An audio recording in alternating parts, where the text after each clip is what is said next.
of you may not know what missing middle is, but we'll get into that. First, I want to just introduce my team. So we're the Doors to Wealth Real Estate Group. A lot of you do know who we are, but some of you may not know who we are. So I'm Anita Bonger-Lewis. I run the team. We also have Samantha Patterson and Angie Demetria Curry. Awesome ladies, great real estate agents. So we focus on investors, and a number of you here are investors who I've helped purchase properties with before already. But our motto or our mission is to improve people's financial future through equity. Whether it is you and 4 cousins buying a house living together so you can get into the market, or whether it is doing infill development like what Dan is doing and his team, that's our goal and our mission. Do you want to quickly introduce your team, Dan? Sure. So I'm Daniel Hugenberg. I'm one of the partners at North Lakes Developments and Construction. I'm here with a few members of my team as well. So we got Bill Savage in the back who's been directing everybody. That's my business partner and brother-in-law. We also have our development manager and designer over there. That's Katrina. So she has a lot of experience in development and design, probably one of the most experienced in Durham regions. If you get a chance to talk to her about any of that stuff, it'd be a good opportunity today for that. And I also have Precious there, who does our HR and property management. She also happens to be my wife. We deal with this today. North Lakes, we're focusing on missing middle housing primarily. So we're going to see a few examples of missing middle today. So one small apartment building, a few multiplexes, and of course a garden suite. So some of you guys might not have heard the term missing middle before. It is a relatively new term, and it's new because it wasn't the most feasible strategy or popular strategy before. So missing middle refers to anything that is basically not single family home, but it's not large apartment buildings. It's that 2 to sort of 12 units. So we're talking, sometimes it's townhomes, sometimes it's duplexes. A lot of us know the duplex conversions, triplexes, fourplexes in the small apartment buildings.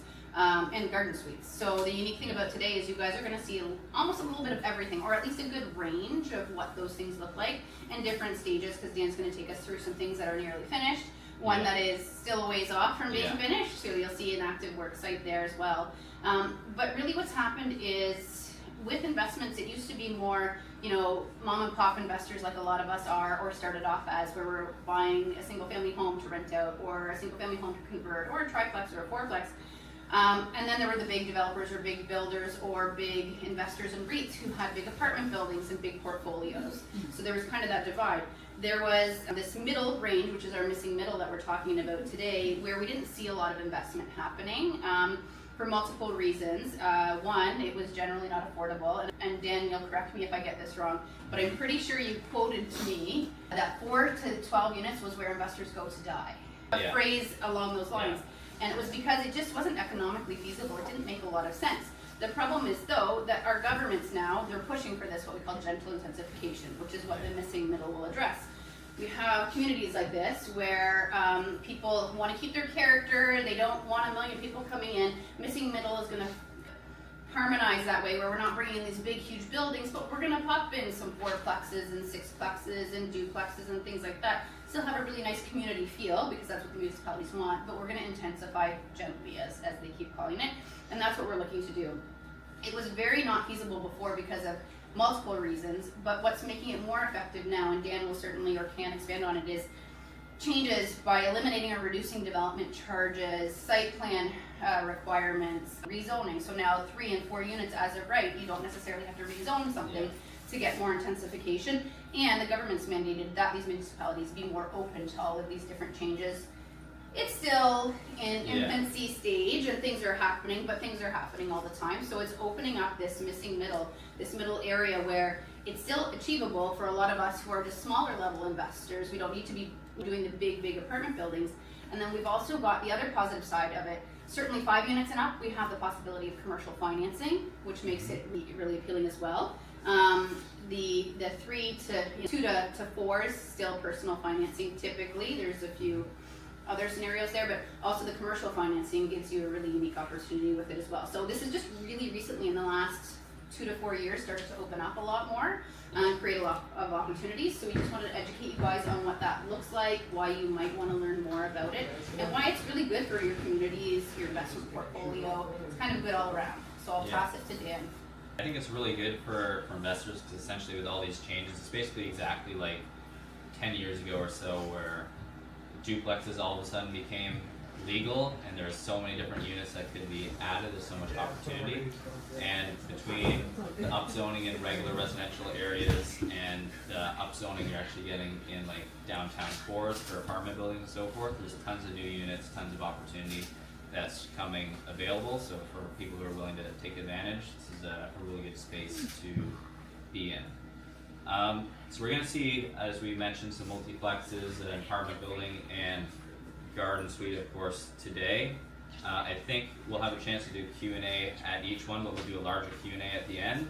So to keep things on time, we'll just try to focus on what kind of project we're on at that time, and then at the end we can do a larger Q&A.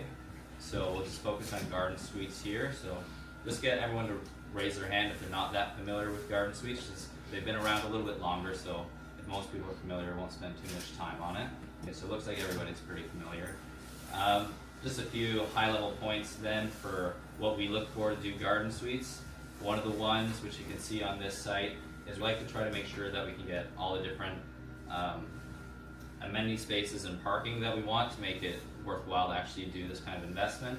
So you can see that we split the yards over here. So we have 2 yards for 3 units, which we think is pretty good. If you get 3, great, but you're not regularly going to get 3. We have done that a few times, but 2 is pretty ideal. So that fence line there to this one, that's for the upstairs, and then from that fence line here, that's for this unit.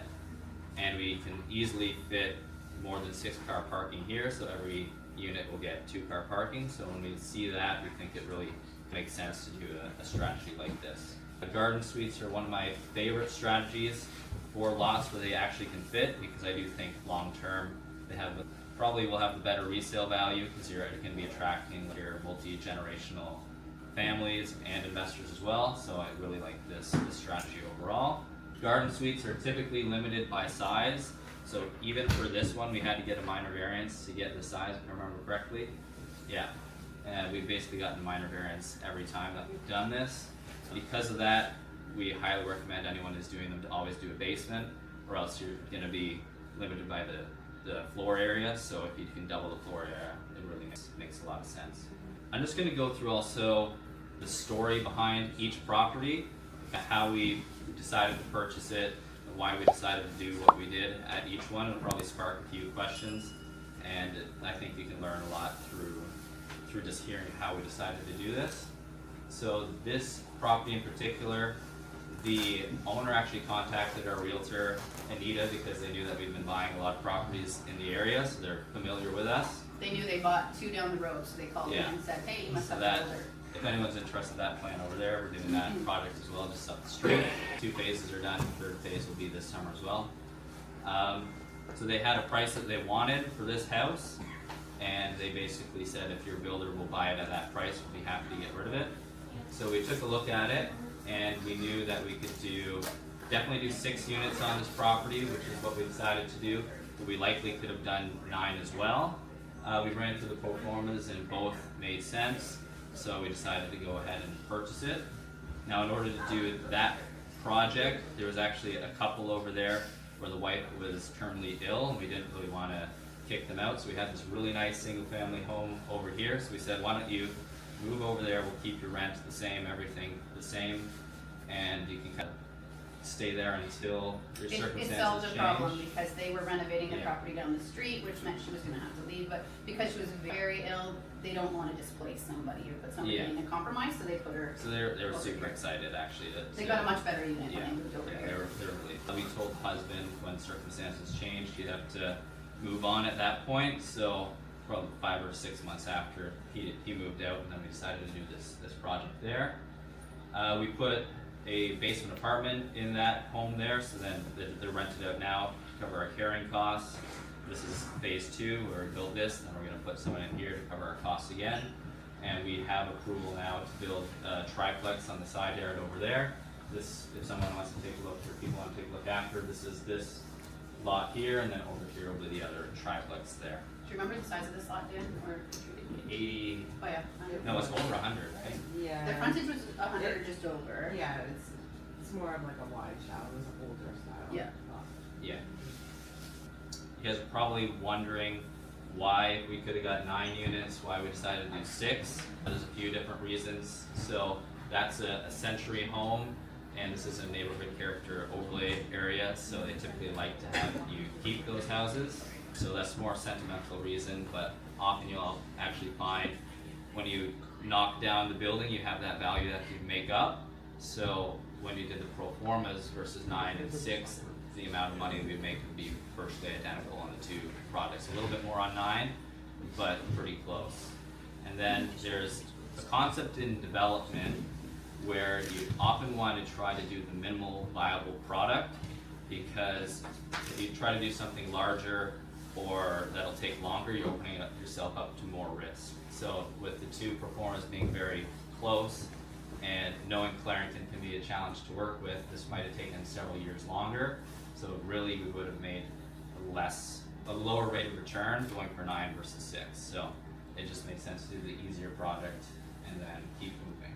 Any questions about this How many one? square feet is this building? 634. Do you have a sump pump or are you able to tie into the Sump pump. Yeah, and a sewage ejector in this one, because we have it downstairs. You're pretty much always gonna have a sewage ejector if you have a bathroom in the basement of the coach house. So what are the risks with that, with having the sewage ejector? There's not a lot of risk, and I mean, with any type of sump pump, sewage ejector, as long as you have your battery backup, right? That's the biggest thing, and a battery backup is not a huge cost. So that's just if you lose power, you make sure that it's still able to. So what minor variance did you have to apply for this property? And you said you always had to apply minor variance? Pretty So much. what normally, Often we go for height. Almost, I think we've gone for height every time, and if we're going for height, we may as well go for a little bit size as well. They kind of designed the coach house bylaw to where it's hard to get a basement where you're gonna live in and actually have windows in there. Because once you add the couple feet to bring the basement up, your roof height's gonna be over the max. so for the height, minor variance? It's pretty well across Durham where you're gonna run into those types of problems, and I believe, they came out now with some changes that they can't limit the size of them as much, but it conflicts with bylaw usually, so you still, even though the province is telling them they can't limit the size as much as they are, you still have to get around their bylaw, which means you have to have the formality of going to committee of adjustments, even though they can't really reject it because it's been mandated that they're allowed to do it. And it's a matter of province and municipality not catching up to one another yet, with the changes that are going on, There's so. lots of changes all the time doing this, so you always have to be watching it or have someone who's paying attention to it all the time for you. Because just recently, more areas allowed 4 units, Toronto's allowing 6 in a certain area. So things are constantly changing, and you just want to make sure that you're Yeah, up literally to date. January would be jumped to 4 units as of right, as a change, and Ward 23 in Toronto's allowing 6 units, and they predict that all of Toronto will be allowing 6 units as of right in the future. So Clarington's allowing 4 units. Not yet. Oh. They have not, no, in Durham it is just Ajax and Whitby, I believe, Is Pickering 4? They haven't been approved for Housing Accelerator Fund yet, so I don't know, Oh, okay, I was just looking towards a Housing Accelerator Fund, which is another thing that Yeah. some people can access as well. If you're not familiar with the Housing Accelerator Fund, it's gonna allow you to get your permit cost back potentially, maybe some engineering cost, not a lot, Yeah. but it's something. It's also It's something to watch for as well, because like Whitby has quite a few things that they'll give you a refund for right now, but it's only till the end of the year. And I So- asked if they could do it retroactively, and they said no, sorry, Cecilia. So there's different things where if you wanted to get those rebates, you actually have to start your project in 2025.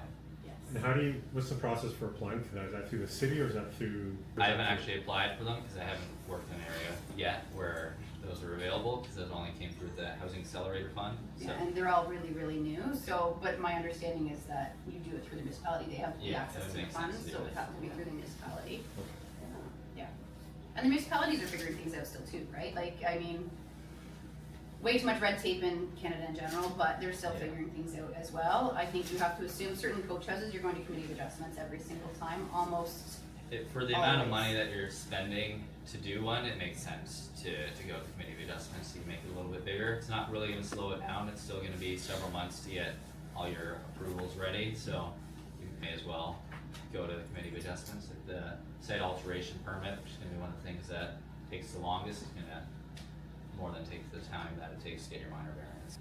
And they're starting to work on new projects, like having catalogs of pre-approved designs and things like that, which is great, but it's fluff. You have to understand that your design can be approved and your permit can be stamped, but you still have to get approval for how your servicing is gonna happen. Yeah. So you're still waiting for that anyway, so your Stay waiting timeline time. hasn't really changed. Maybe somebody can save money on it, but really, one drawing isn't gonna work for everybody, there's gonna have to be changes. So Yeah. again, some of it's a bit of fluff, and municipalities trying to make like it seems like it's better, but it's not actually better. And they'd be designing to their maximum height, which means no Yeah. basements. So at that point, you may as well just not use any of them and make your own sign. I think the only use for these pre-approved are like the modular drop-in, Yeah. pop-in little tiny homes is probably the only thing that makes sense for people in the long run. So as a realtor, for example, this design, so today's the first day I've been through this current design that Dan's done. I've seen multiple others that they've done before. Yeah. And I shouldn't say Dan, Dan's team, everybody Yeah. at North Lakes, because it's all of you guys. This is my favorite design. So from resale and tenant perspective, 2 bathrooms. So I like that we have a 4-piece in the basement. Tenants don't want to walk upstairs to have their shower in the morning, or if they have little kids, you bathe the baby before bed. You don't want to be upstairs, downstairs, and all around, and that's really good. And then the private amenity space, I think, is really key. And I think for the coach house more than anything, because it is the one detached unit. So Yeah. your profile for this is a single family home. It's a little bit different than your profile there. So yeah, the 2 bathrooms is nice, or even if it's a powder and a 4-piece is really ideal. And then having the separate amenity space, I think. What kind of rents are you guys seeing, Dan? I don't know if you've rented Yeah. them recently, but Recently, for coach houses, we're kind of expecting 26 to 26.50 for something like this. A few years ago, we were getting higher, but rents have dropped, particularly the higher end of the market. So coach house is going to be your higher end of the market right now. So likely you're going to be getting a little bit less than a few years ago. Nice thing is they are new construction, so you can increase the rent above the guideline. but no if rent things control. change. So if the rents do rebound, you can start charging them market rent. If they don't like Yeah. it, somebody else will come and rent it then. Yeah. You were talking about approval timelines earlier. What's like the ballpark, lead time from application to when you get to approval? Typically, we're around 4 months from when someone contacts us about till we're ready to go. It's pretty standard. How easy or hard is it to sell land in Clarington? It's Project to project has been different. Yeah. Yeah. So It's doable. You guys have had harder and easier Yeah. ones, right? Like it's we're doing a project north of here where we severed the lot, doing 2 semis with 3 units. We purchased it in April and we were building in December. So that That's one quick. went pretty that well. was quick, yeah. This one over here, we've been working on that severance for over 2 years. The building department, or the planning department finally let us put the house exactly where we submitted the first time 2 years ago, but not bitter at all, but yeah, so kind of, it depends. And that goes to why we switched to 6 units versus 9. From experience with Clarington, that site's really tight, so it's hard to get the grading with that extra building. If you start to make things really tight and really complicated, then it's going to be slower.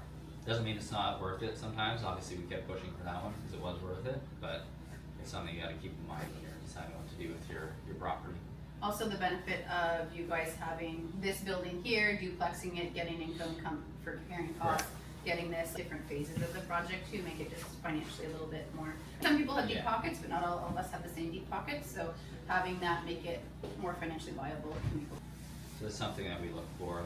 One of the projects we're going to go to is cash flow positive. We just sat on it for a while and we decided to do it. Yeah. Something like that one over there. So that's a 7-plex that we're doing on Liberty Street, probably starting near the end of this year. Again, we bought the single family home there and just rented out the single family home.